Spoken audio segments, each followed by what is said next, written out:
patuloy na pagkilos mo sa aming tagapagturo ngayong gabi na si Pastor Bong. Lord, we pray na ikaw po ang magkilos sa kanya. Ikaw po ang magbigay ng magandang mensahe at ipaunawa mo po sa amin na mensahe mo ngayong gabi ay maging isang halimbawa at maging kapulutan namin ng aral sa aming mga buhay. Dalangin po namin sa gabing ito yung mga hindi pa po nakapag-join doon sa Kaganaw. We pray na bigyan mo sila ng magandang signal, maayos na lugar na makakuha sila ng tamang signal para po makarinig po sila ng iyong salita. We pray din po yung hindi makapag-join, katulad ni Gerald, na marami po siyang mga gagawing mga papers para po sa kanyang pag-aaral. Panginoon, tulungan niyo po siya, Lord, sa kanyang mga gawin, para siya sa kanyang school, para sa kanyang exams. Father God, tanging sa iyo kami umaasa at nagtitiwala. Maraming salamat po sa bawat isa na niloob mo na makapag-join ngayong gabi. Salamat sa lahat ng blessings mo sa amin at sa pag-ingat niyo sa amin, Panginoon. Thank you so much, Father God. Ito ang aming samot hiling. Samahan niyo kami for the rest of the day, of the time, na kami po ay mag-aaral ng iyong salita ngayong gabi. Sa aming samot hiling, sa tanging pangalan ng iyong buktong na anak mo si Jesus. Amen. Amen. Sige po. Maraming salamat, Ate Mabel. Ngayong gabi, 9 participant ngayon tayo, no? Sige, acknowledge ko po yung inyong presensya, no? Salamat sa pag-attend ninyo. Nandito si Princess Joyce, no? Nandito. Si Sam Faith, nandito, nakita ko. Si mga ate nyo, si Ate Mabel, nandito rin si Ate Mabel, or Tita Mabel. Nandito rin si Ate Ami nyo, no? So, acknowledge ko. At si Ate Hana, nandyan din, no? Nakikinig din sila, tumaten. At si Ate, sino pa ba ito? Si Ali. Ali, magandang gabi, maraming salamat. Si Lobelito, at saka si Cedric, nandito rin. At si Kuya Bong, no? Si Kuya Bong. So, 9 lahat tayo. So, ibig sabihin, hindi lang tayo 9. Minsan, kami dito ay 5. Oh, di ba? Umaten, 5. So, maraming salamat sa gabing ito. So, muli, isang pagpapala po ito na binigay ng Panginoon sa atin. At ngayon, sabi nga, hindi ito aksidente, no? Na nakikita-kita tayo. Ito ay tinalaga ng Panginoon upang tayo ay mag-fellowship, magpuri sa pangalan niya, at tayo ay binigyan ng pagpapala sa gabing ito. So, sa gabing ito, kung sinong gustong may pagpapala, pinagpala po ba kayo lahat ng Panginoon? Amen, no? So, sige, kung may pagpapala kayo, sinong gustong matapang at mag-share ng kanyang pagpapala na ibinigay, no? Sige, ako na po yung mauna, no? Kami po ay pinagpala ng aking asawa na si Ate Susan nyo, no? Ako po si Kuya Mel. Again, ako po si Kuya Mel na isa sa tagapagturo ninyo. So, si Ate Susan po ay isa rin po sa tagapagturo ninyo. Kami po, isang pagpapala po noon ay nag-celebrate po kami ng wedding anniversary namin, ng 16th wedding anniversary. Wow. So, ito'y isang biyaya ng Panginoon na talagang sinasabi ko po, no? Hindi ito dahil sa dalawa kaming, sabi nga, tatlo lagi kami sa relationship kasi kasama namin ang Panginoon doon. So, sinong Panginoon? Si Jesus yun, no? So, si Jesus yung sentro ng aming relationship na mag-asawa. Hindi lang kami ang mag-asawa ang non-involved dito, kundi ang Panginoong Jesus, siya ang sentro ng aming marriage. Kasi yun naman po yung ating, sabi nga, si Lord naman talaga yung author ng marriage, no? So, 16 years na po kami nakasal. So, isang pagpapala ito na binigay ng Panginoon sa amin. At ito ay, sabi ko nga, ito ay isang grasya at favor ng Lord sa aming mag-asawa. So, sa amin naman po ay ang aking pamilya ay walang sakit at patuloy na pinoprovide ng Lord yung pangangailangan namin. Although, ang mga anak ko, si Sam, si Samuel, at saka si B-Boy, or si B-Boy, no? Hindi sila pumapasok sa school. Kasi ang school nila nandito sa bahay. Kasi homeschool sila. So, homeschool sila, no? So yun yung kanilang method ng kanilang sabihin natin curriculum na kinuha namin. Hindi sila araw-araw pumapasok sa school, kundi sila ay nag-aaral dito lang sa bahay, no? May ganun pala, no? Galing, no? Dito lang sila sa bahay nag-aaral. So, ito po isang pagpapala sa amin, ibinigay ng Panginoon. At kung sino pa po yung mga may pagpapala, kung sinong matapang, ay maaari po mag-share ng kanyang testimony or pasasalamat. To God be the glory po. Ako po mag-share po ako ng Sige, pagpapala. Princess Joy, sige.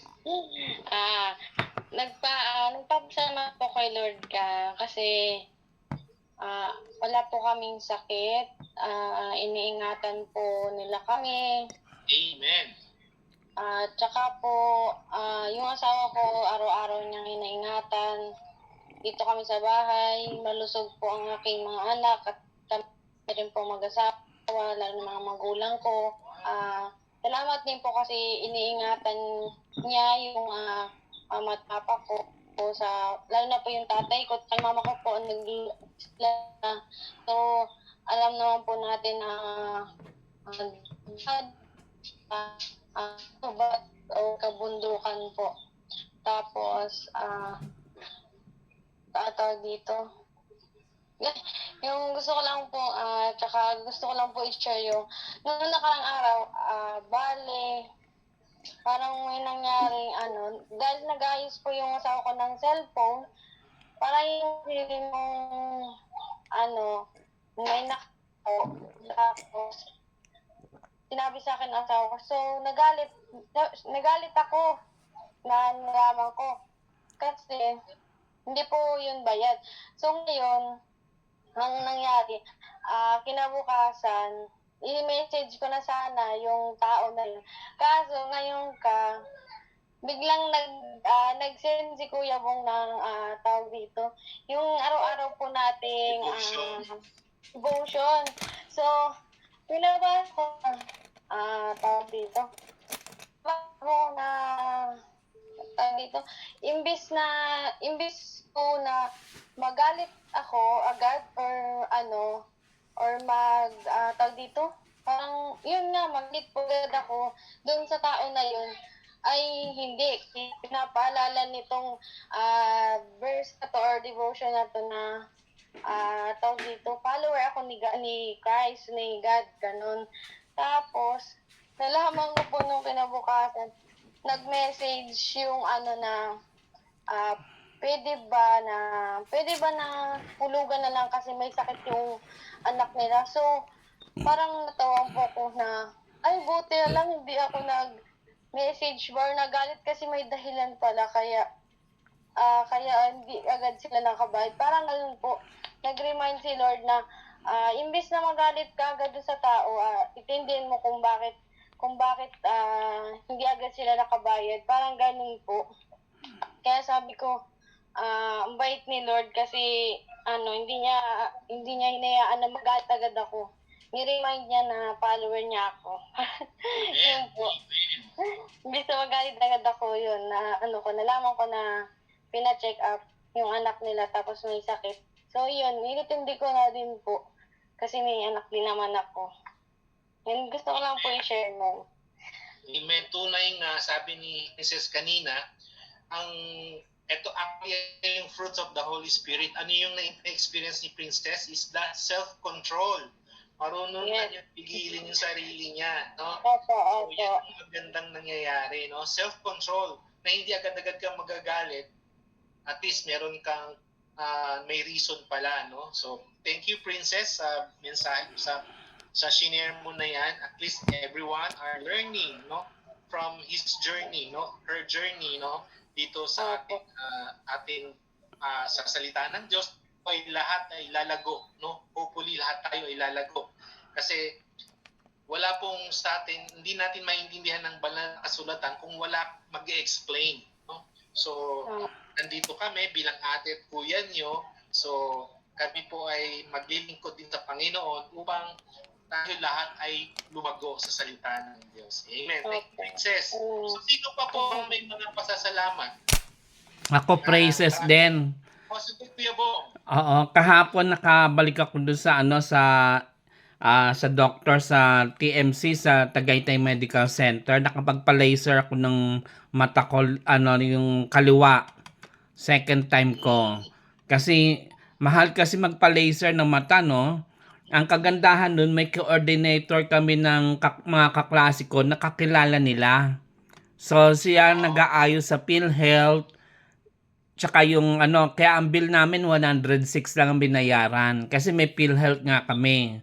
Tapos yung sa senior citizen na ID, yun ang gamit namin. So, kagandahan nun, the Lord really guide us, mga provision natin na kung wala man tayong mga panggastos, siya nagpo-provide ng mga tao para ma-experience natin yung mga libreng medical services, dental services. Sa next Friday naman sa sa AUP. Kasi cleaning uli ng ngipin ko. Libre postiso dun lahat. Bunot, pasta, x-ray, pati panoramic x-ray. Nasa 4,000 ang halaga nun eh. So libre lahat yun doon sa sa AUP. So nakakatuwa dahil malaking bagay yung meron kayong na-experience na ganyan na libreng medicine yung services. Kaya salamat sa Diyos dahil tunay nga ang pagpapala ng Diyos ay laging nasa atin, no? Hindi niya tayo iiwanan. Kahit na anong mangyari, nandyan siya eh. Kaya nakakatuwa na ang Diyos ay dumidinig ng ating panalangin. Isa nga prayer ko pa nga, yung aking tenant, prayer ko din, mabenta ko na rin yung bahay at lupa ko sa Tansa. Kasi malaking bagay din yung pag nabenta ko. So, yun lamang po. Patuloy nyo rin ipag-pray yung aking kalusugan. Tsaka bukas, babiyahe ko papunta Manila dahil sa preaching bukas. Okay, sige.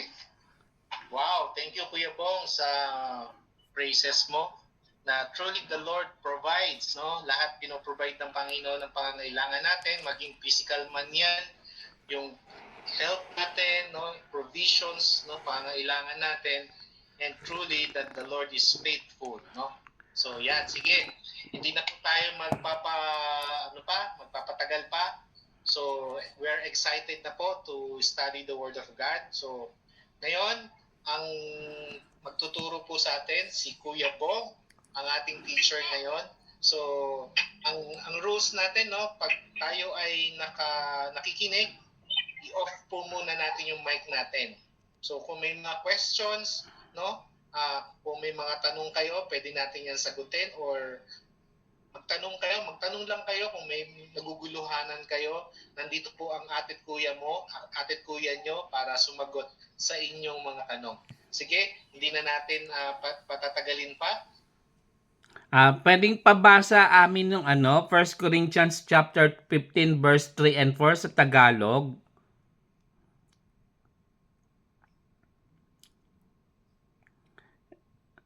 Sino pwedeng magbasa ng 1 Korinto 15 versikulo 3 hanggang 4 Tagalog? Kasi sa akin English eh. May gusto magbasa sa Tagalog? Verses ano yan, Kuya Bong? 1 Corinthians chapter 15 verse 3 and 4.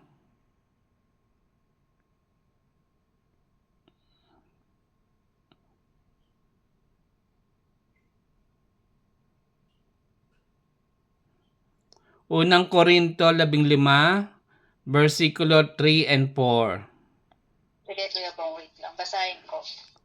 1 Corinthians verse 15, chapter 15 verses 3 and 4. Oo. Ang salita na, sapagkat ibinigay ko sa inyo ang pinakamahalagang aral na ibinigay sa akin, na si Kristo'y namatay upang iligtas tayo sa ating mga kasalanan ayon sa kasulatan, Inilibing siyang ngunit muling nabuhay sa ikatlong araw ayon din sa kasulatan. Pagpalain nawa ang pagkabasa ng banal na salita. Amen. Salamat sa Panginoon sa ating pag-aaralan sa gabing ito. No? Saglit tayong manalangin, hingin natin yung wisdom ng guidance ng Holy Spirit sa atin. Dakilang Diyos, nagpupurit, nagpapasalamat kami sa gabing ito na yung pinagkaloob upang muli kami sama-sama mag-aral ng iyong salita, Panginoon. Salamat po, Panginoon, sapagkat alam namin na bubuksan mong aming spiritual eyes at mapakinggan namin ang mensahe mo sa gabing ito. In Jesus' mighty name, Amen. So sa Tagalog dito, ay sa English, sabi niya, "For I delivered unto you first of all that which also I received, that Christ died for our sin." So, bigyan din natin, bakit namatay si Kristo? Bakit namatay nagkatawang tao siya at namatay sa krus? Sabi dito, Christ died for our sin. He was raised on the third day. Yan yung nasa ating lesson, no? Ibig sabihin, nagkatawang tao ang Panginoong Hesus upang mamatay. Pero bakit kailangan niya mamatay? Ang kasagutan doon, sabi dito, upang tayo ay tubusin sa ating mga kasalanan. Ang mga kasalanan kasing to, hindi naman porque mabait ka, na sumusunod ka sa batas ng tao, ligtas ka na. Ang sinasabi ditong kasalanan, yung kasalanang minana pa natin sa ating mga ninuno, kay Eva at Adan. Kasi, for the wages of sin is death. Ang kabayaran ng kasalanan ay kamatayan. So, na-inherit natin or namana natin yung kasalanan na yan, kaya kinakailangan magkaroon ng sakripisyo. At ang sakripisyo na to ay sa pamamagitan ng kanyang bugtong na anak na si Jesucristo na nagkatawang tao upang mamatay sa krus at tubusin tayo sa ating mga kasalanan. Pero hindi doon natapos, no? Nung pagkatapos niyang mamatay, naghirap siya doon, nagsakripisyo siya, inalimura siya ng mga tao, binato, minura, dinuraan, pinutungan ng koronang may tinik, ipinako siya sa krus. Imagine yung mga bagay na yun na dapat ang gagawa noon ay tayo dapat. Kasi nga, sabi nga, for all men have sinned. Lahat tayo ay nagkasala kasi yung kasalanan na yan, minana natin sa kay Eva at Adan. Pero wala tayong magagawa upang iligtas ang ating sarili kundi sa pamamagitan lamang ng Panginoong Hesus. Siya yung namatay sa krus ng dahil sa ating mga kasalanan. Siya yung umako ng ating mga kasalanan. So, hindi mo na kailangan pag Holy Week magpipinitensya, yung ginagawa ng iba. Hindi na kailangan kasi once and for all, ginawa na yan ng Panginoong Jesus yung pagsasakripisyo na namatay siya sa krus. Wala siyang inisip kundi ikaw at ako habang siya ay pinarurusahan doon sa krus ng Kalbaryo. Pero hindi doon natapos. Sabi dito, on the third day, sa verse 4, and that he was buried, and that he had been raised on the third day according to the scripture. So, yung kanyang ginawang sakripisyo, hindi doon natapos na pagtagumpayan niya yung kamatayan. Yung ibig sabihin yung kamatayan, yung kasalanan na pagtagumpayan niya. Kaya nga on the third day, muli siyang nabuhay. Bakit kailangan siyang muling mabuhay? Diba ang sabi doon, kailangan siya muling mabuhay upang ipakita sa mga tao na siya yung Kristo, siya yung Panginoon na nagkatawang tao na sinabi nga niya na in 3 days yung muli niyang itatayo yung temple, yun ang sinasabi niya yung kanyang katawan muling babangon. Hindi siya mananatiling patay kundi mabubuhay siyang muli upang mapagtagumpayan yung kasalanan. Ang kahalagahan ng ating pag-aaral nito, the cross and resurrection, yung kahalagahan ng kanyang sakripisyo. Ano ba ang ginawa ng Panginoong Hesus para sa atin at para sa bawat isa sa atin? Di ba yung ginawa niya, inoffer niya yung kanyang buhay. Ang sabi dito, Jesus died and rose again to give us forgiveness and new life. Si Jesus ay namatay at muling nabuhay upang mabigyan tayo ng pagpapatawad sa ating kasalanan at magkaroon tayo ng bagong buhay. At ang bagong buhay na yan ay matatagpuan lamang natin kung tinanggap natin si Jesus bilang ating Panginoon at tagapagligtas. Hindi sa tradition, dahil sabi nga, ang bansa natin ay only Christian nation among Asia. Hindi tayo sa tradition, ha. Yung sinasabi niyo itong new life, yung nagkaroon ka ng personal na relasyon sa Panginoon, yung tinanggap mo si Jesus bilang Panginoon at tagapagligtas ng buhay mo. Yan ang kagandahan ng ginawa ng Panginoon. Among other religion, walang nagbigay ng sakripisyo except ang Panginoong Hesus lamang ang nagbigay ng kanyang buhay. Ang pinakamaganda dito, ang tanong, what does Jesus sacrifice mean to you? So, yung mga kasagutan na yan, ano ba yung ibig sabihin yung sakripisyo na ginawa ni Jesus para sa'yo? Ikaw lamang ang makasasagot noon, kaibigan, kung ikaw ay tinanggap mo si Jesus bilang Panginoon at tagapagligtas sa buhay mo, ikaw ay may kasigurudahan na may buhay na walang hanggan. Kasi yung pangako niya ay buhay na walang hanggan kung tinanggap mo si Jesus bilang Panginoon at tagapagligtas. So sa gabing ito, ating limi-limiin, ano ba yung mga bagay na nagawa natin sa ating buhay? Ano ba yung dapat ating ihingi ng tawad sa Panginoon? Hindi tayo perpekto, hindi tayo yung holy thou art na tinatawag.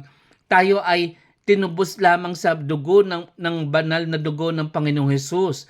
Hindi tayo perpekto, pero nagkakasala pa rin tayo sa araw-araw, pero pwede tayong humingi at dumulog sa trono ng kanyang biyaya upang humingi ng kapatawaran kung may nagagawa tayong kasalanan sa ating kapwa, sa ating sarili, sa ating pamilya. So, kung meron kayong mga bagay na nais nyong idulog sa Panginoon, hingi ng tawad, this is the night na nais na ang Panginoon na marinig ang boses mo, na humihingi ka ng tawad sa mga bagay na nagawa mo or hindi sinadya or nasadya. Humingi ka ng tawad kasi ang Panginoon ay laan na magpatawad sa lahat ng bagay. So, yung ating lesson for today, yung lesson is the cross and resurrection. Ano ang kahalagahan nito sa ating buhay bilang mananampalataya ni Jesucristo? So, yun lamang po. Magandang gabi po sa inyong lahat. Medyo maikli lamang ang ating lesson and I believe na sana may natutunan po tayo. Amen. Thank you, Kuya Bong, sa napakagandang mensahe mo na ibinigay po muli ngayon. So, ibig sabihin, ang ating pananampalataya, no, bilang isang Kristiyano, no, napakahalaga po yung sinasabing foundations, no. Ano po yung foundations? The death and resurrection of Christ, no. So, kilala niyo na ba si Jesus? Amen, no. So, hopefully tinanggap na natin ng Panginoong Jesus, no. At one of the, sabi natin na ang kapangyarihan ni Jesus, no, hindi lang siya dumating dito, no, nung wala pa po ang mundo, no, wala pa po ang mundo, ha, hindi pa tayo kine-create tao, ha, wala pa tong mundong ito, nandyan na si Jesus. Naniniwala po ba kayo? Amen. Nandun na si Jesus. Kasama niya ang God the Father and God the Holy Spirit. Kasi siya yung God the Son. Kasi nga Trinity, di ba? So, even wala pa po ang mundong ito, nandun na sila, ang ating Diyos. No? So, wag po kayong malito, ha? Hindi po marami ang Diyos natin, ha? Ang Diyos po natin ay may tatlong persona. Yung sinabi ko kanina, Diyos Anak, Diyos Ama, Diyos Espiritu. So, sila yung tatlo na nagplano dito sa mundong ito, no? Alam na nila po ang mangyayari. Kaya nga, nang ipanadala ng Diyos Ama si Jesus, no? Ito yung sinasabi na incarnation, no? Na ang Diyos dati, no, ay nagkatawang tao, no? Yan na po si Jesus. Kasi kailangan po ng sabi nga yung pangako ng Diyos sa atin ay ifo-fulfill niya yon. Ano po yung ifo-fulfill? Ise-save niya po yung mankind. Kasi yung mankind po, tayong tao ay makasalanan. Sabi ni Kuya Bong kanina, di ba? Lahat ay nagkasala at walang isa kahit apat, wala pong nakitang Panginoon. Kasi nga lahat po ay nagkasala. So ang ginawa po ng Ama sa langit, ipinadala niya ang kanyang bugtong na anak na si Jesus, no? Upang kung sino man ang sa kanya ay manampalataya. So lahat na po tayo na manampalataya na kay Jesus ay magkakaroon ng buhay na walang hanggan. So yan na po yung sinabi ni Kuya Bong na bibigyan ko kayo ng bagong buhay. No? Amen po ba? Amen. No? So, dito sa mundo ito, no? So, ang basis po talaga ng kaligayahan po ng tao, no?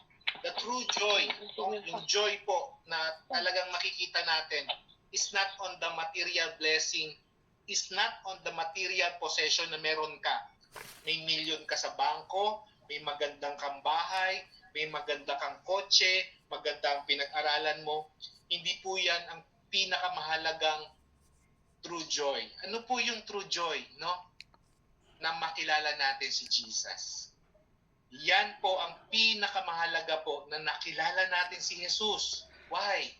Dahil dyan po ang totoong treasure po ng buhay natin. Amen po ba dyan? Amen. Why? Dahil ang Panginoong Jesus, yan ang pinaka-treasure po ng puso natin, ng buhay natin. Once na na-discover na natin yung treasure na yan, I hope wag na po natin siyang i-trade. No? Kasi marami po talaga na i-trade nila yung buhay nila. No? Makuha lang yung kayamanan na to. Kasi remember, lahat mga kayamanan dito sa lupa ay hindi to magtatagal. Lilipas din to. Kaya pag namatay ka, may namatay ba nakapagdala siya ng milyon sa langit? Wala. Wala kang madadala. Ni isang duling nga, sabi nga, wala kang madadala. Kung hindi, ang kaluluwa mo ang pinakamahalaga. No? So dahil tinanggap natin si Jesus bilang Panginoon at tagapagligtas, tayo ngayon ay binigyan ngayon ng buhay na walang hanggan. Yang sinasabi ni Kuya Bong kanina, na yan ay bagong buhay na binigay ng Panginoon sa atin. So napakabuti ng Panginoon sa atin dahil fulfill ng Panginoon yung kanyang pangako na ililigtas niya ang mankind. So ito na po yon. Kaya kami po ay nandito, atit kuya nyo, ine-explain namin sa inyo para ma-experience nyo rin po yung tunay na halaga ng buhay. No? Mahalaga ang kayamanan. Mahalaga yung mga kayamanan natin, mga lupa natin, bahay, mahalaga po yan. Pero sinasabi natin, may mas pinakamahalaga po. No? Ano po yon? Ang Panginoong Jesus na na-discover na natin at nakilala na natin. Kaya susundin natin si Jesus. Sabi ni Princess kanina, I'm a follower of Jesus. No? Hindi po kayo follower ni Kuya Mel, hindi kayo follower ni Kuya Bong, ni Tita Mabel nyo, ni Ate Amin nyo, ni Ate Susan nyo. No? Tayo po lahat ay follower ni Jesus. Amen ba dyan? Amen? Amen, no? Amen. So lahat tayo ay follower ni Jesus, kaya gagawin natin ano yung pinag-uutos ng Panginoong Jesus sa atin na kahit mahirap yan, no? Alam natin, ang Panginoong Jesus, sasamahan tayo at tayo ay, dahil tapat ang Panginoon sa kanyang pangako, sasamahan niya tayo kahit mahirap yon, and the victory, alam ko, papatugumpayan natin lahat ito. No? So, may mga tanong po ba kayo? Gusto niyo po bang may tanong or may clarification, gusto kayong malinawan, no? So pag namatay po ba ang tao, may mapupunta sa impyerno or mapupunta sa purgatory, ganyan. Siguro maganda tayo magkaroon na uli ng prayer of acceptance kasi hindi lahat naka-attend nung preaching nung nandun tayo sa Kaganhaw eh. Tama, no. Sige. Oo. Maganda sige, ganito na ang gagawin natin, no? So, we would like to, ito ma'am, importante po to, no?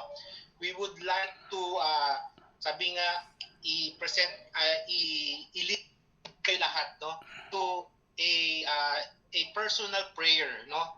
For accepting the Lord Jesus. Gusto niyo po bang gawin yan ulit? Wala akong masama kung gagawin niyo po ulit ito. Kasi this is to assure na talagang tinanggap niyo na po ang Panginoong Jesus, no? So, sino magpe-pray, Kuya Bong? Ako na? Ikaw na. Susundan niyo lang po si Kuya Mel. Pwedeng siguro mag-open tayo ng camera para makita natin lahat na nagpe-pray. Open tayo ng camera tapos sundan natin yung panalangin ni Kuya Mel. Repeat after him. Princess Joyce, Ali. Okay, buksan natin yung camera natin. So, it is important, no, to receive the Lord Jesus. Ang gagawin niyo lang po, when I pray, susunod lang po kayo sa prayer ko, no? And Pag sumunod kayo, basta sumunod lang po kayo sa panalangin ko. We will lead you to the Lord Jesus to accept the Lord Jesus. Amen? Sige. Tayo po yung manalangin, no, sa gabing ito. Sige. Pigit po natin yung ating mga mata. Sunod lang po kayo sa panalangin ko. Sige. Let's pray po. Manalangin po tayo. Thank you, Jesus. Panginoong Jesus, Panginoong Jesus, marami pong salamat marami pong salamat sa Ebanghelyo sa Ebanghelyo narinig po namin ngayon. na narinig po namin ngayon. Tunay nga po, Panginoong Jesus, Tunay nga po, Panginoong Jesus, ikaw ay po namatay ikaw ay namatay at muling nabuhay at muling nabuhay at pumunta sa langit. at pumunta sa langit. Panginoong Jesus, Panginoong Jesus, tinatanggap ka po namin tinatanggap ka po namin bilang Panginoon bilang Panginoon tagapagligtas. at tagapagligtas. Patawarin po mundo kami Patawarin mo po kami sa lahat ng aming kasalanan sa lahat ng aming mga kasalanan na nagawa.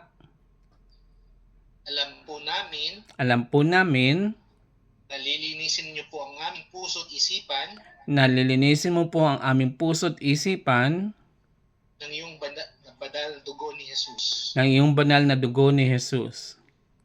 Simula po ngayon, ikaw na po ang maghari Ikaw na po ang maghari ng aking buhay sa aking buhay at sa susunod na araw, at sa susunod na araw, ikaw po patuloy na gumabay sa akin. ikaw ang patuloy na gumabay sa akin. Naway ang iyong salita, Panginoon, Nawa ang iyong salita, Panginoon, ay tumanim sa aking puso ay tumanim sa aking puso at sundin namin ito sa araw-araw ng aming buhay. sa araw-araw ng aming buhay. Marami pong salamat Marami pong salamat sa pangalan ni Jesus. sa pangalan ni Jesus. Amen. Amen. Amen. No? So, ito ay pinakamagandang nangyari sa atin. No? So, by this prayer, I know na tayo ay, alam niyo po ba, pag mayroong tumanggap sa Panginoong Jesus, nagre-rejoice ang heaven. No? And this is 1,000,000 angels na nagre-rejoice. No? So, I thank the Lord for the opportunity na ginawa natin ngayon. So, I hope everyone receive the Lord Jesus. No? At anyway, kanya-kanya naman po tayo. No? Nasa sa inyo po yan kung talagang totoo po yung panalangin nyo. No? So, we cannot judge kung ano po yung ginawa ninyo. At ito po ay personal nyo na po sa Panginoon yan. No? So, and we thank the Lord and we congratulate everyone na talagang patuloy nyo na sabi nga, hindi to aksidente na nandito tayo. At kung ni-receive nyo ang Panginoon sa gabing ito, ay guaranteed po na anytime na may mangyari sa atin. Ano may mangyari? Kasi 'di ba sabi naman ng Panginoon na it is appointed to a man to die once, Talagang mamamatay, Pero hindi ko po kayo binibiro kung sakaling may mangyari or mamatay man ako, kunyari mamatay man ako, automatic na ako na po ay pupunta sa hangin. Because of sa grace po ng Panginoon yan, Hindi sa aking gawa, kundi sa biyaya ng Panginoon ay tayo ay naligtas na. So lahat po tayo, kung totoong tinanggap natin ng Panginoong Jesus, and we congratulate everyone. Palakpakan naman natin ang Amen. Amen, So, sige po, sa gabing ito, short lang po talaga tayo, So, we will now turn to a prayer time. Sige, may mga prayer po dito, pagpe-pray po natin sila and we will end na po sa ating panalangin. So, may mga question po ba kayo? May mga tanong pa? Kung gusto niyo malaman? Wala na po ba kayong tanong? Wala kayong gustong may tanong or what? So, ang ginawa po ba ninyo ay assurance na po ba yun? Yes, assurance na yan, Hindi mo kailangan pumunta sa isang religion or pare, sa pastor, Ang kailangan lang natin ay tanggapin si Jesus bilang ating Panginoon at tagapagligtas. And the Word of God says, no, anyone who believe in Jesus, no, siya ay naligtas na, no. So, yan, no, ang ganda ng yun lang naman po ang desire ng puso namin, no, makilala nyo ang Panginoong Jesus sa pananampalataya, no, at ito lang talaga ang tunay na kapagliligtas sa atin. Wala na pong iba pa, no. Kaya ito po ay napakagandang gawain natin sa gabi ito. Sige po, tayo po ay magwawakas na. Tayo po ay mananalangin. Panalangin natin yung mga kapatiran natin na wala dito at may panalangin silang hinihingi, no? At tayo po ay manalangin na po. Sige po, tayo po ay let's come to the Lord with a word of prayer. Okay. Nalangin na po tayo. Panginoon, marami pong salamat sa araw na ito na pinagkaloob mo. Salamat, Panginoon, sa iyong mensaheng na dinala ni Kuya Bong, Panginoon, the death of resurrection of our Lord Jesus. Lord, tunay nga po, Panginoon, na ikaw ay pinakamakapangyarihan sa lahat, Panginoon. Lord, I know this gabing ito hindi mo to aksidente, Panginoon. Salamat sa mga tumanggap po sa inyo, Panginoon, ng kaluluwa, Panginoon, na kahit bata pa sila, Lord, I know the age is not hindrance, Panginoon, to know you more, Panginoong Jesus. Salamat po sa mga kaluluwang ito, Lord, na ibinigay mo at pinadala mo po sa gabing ito, Panginoon. I know that this is your way, Lord, to receive them, our Lord Jesus Christ. Salamat, Panginoon, sa pribilehiyong ministeryong ito na pinagkaloob mo po sa amin. At salamat po dahil ang mga kapatiran namin ay patuloy silang natututo, Panginoon, at lumalalim po sa pag-aaral ng salita ng Diyos. Lord, may mga kapatiran kami, Lord, na may mga panalangin din po, Panginoon. Lord, isa na po dito ng mga naka-attend, si Jello at saka si Cedric, Panginoon. Lord, kawaan mo ang mga batang ito, Panginoon, na nakaka-experience po ng kanilang asthma, Panginoon. Lord, dahil sa init ng panahon, Lord, I know, Lord, may you continue protect them, Panginoon. Lord, in the name of Jesus, ikaw, Lord, na patuloy na magpagaling kay Jello at kay Cedric, Panginoon. Sa pangalan ni Jesus, we know, Lord, that there's a power in the name of Jesus. Lord, samahan po ang pamilya ni Cedric, Panginoon, at ikaw, Lord, na patuloy na maging kagalingan nila, Panginoon, sa kanilang karamdaman. And may you also provide them also yung pangangailangan nila ng mga pagkain, personal nila mga provisions, Panginoon. Lord, ikaw po, Panginoon, na magpala sa pamilya ni Cedric, Panginoon. Marami pong salamat sa gabing ito, Panginoon. Lord, ganun din po, nilalapit ko po sa iyo si Gerald, Panginoon. May mga requirements siya sa school, Lord. Hindi po siya naka-attend ngayon, but I know, Lord, you are with Gerald, Panginoon. Sinasamahan mo si Gerald, Panginoon. And we pray, Lord, na ang kanyang final exam on Monday, Panginoon, bigyan mo po siya ng karunungan. Ikaw, Lord, na patuloy na magbigay sa kanya, Panginoon, at magpaalala, Lord, sa kanyang mga pag-aaral niya, Panginoon. By your grace, Lord, I know may papasa niyo po ni Gerald ang kanyang final exam in the name of Jesus. Lord, ganun din po, Panginoon, may pangangailangan din po, Panginoon, si Kuya Bong.